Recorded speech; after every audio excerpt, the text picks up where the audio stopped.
I then realized that I had something to be very proud of. Well, tonight we're introducing you to a Texas native who served our country as an Army nurse during Vietnam. Our Alexia Serrato walks us through her memorable journey.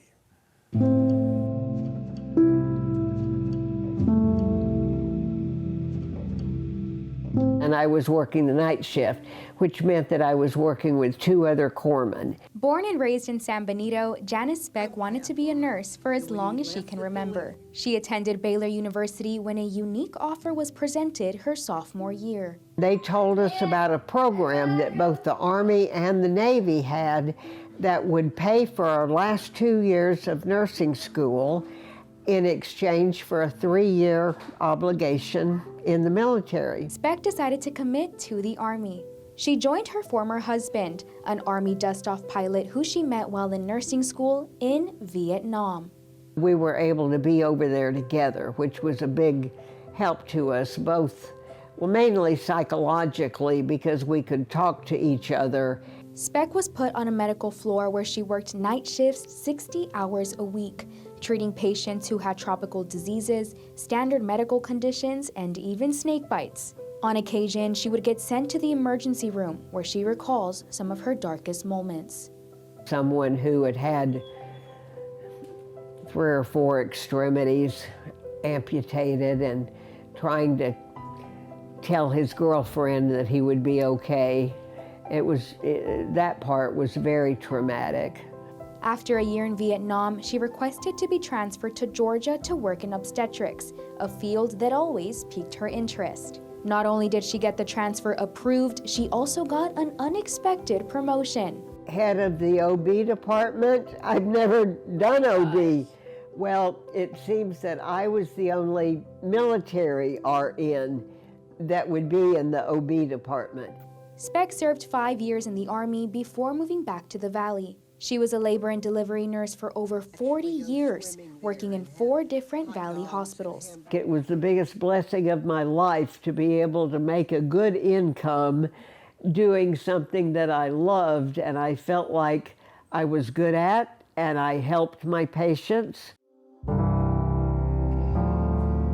Today, she enjoys reading, spending time with her grandson, and is the only female member of the Vietnam Veterans of America and Veterans of Foreign Wars. She hopes to inspire young girls who have witnessed her contributions not only to the Army, but throughout her entire career as a nurse. Everybody that was over there was a Vietnam vet.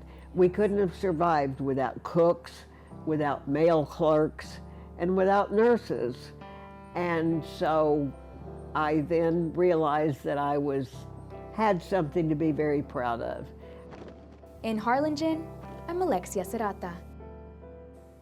Oh, a man from right here in our community sacrificed more than 20 years of his life to serve our nation. Chris Baird graduated from Ozark High School and went on to fly B-52 bombers as part of the first squadron that deployed following 9/11. Well, today he's retired, raising his family in Springfield and continuing to serve through a nonprofit that helps warriors heal. Bailey Stroll has his story for us. Just about 10 days later after 9/11, I left a beautiful bride at home and a brand new baby. And it really got real at that point. Ozark's native Chris Baird has always had a heart to serve. It's what led him to the U.S. Air Force and becoming a pilot, taking him far away from home and his family. It can take a toll. You know, missed birthdays. My oldest daughter was 6 before I ever even saw a birthday.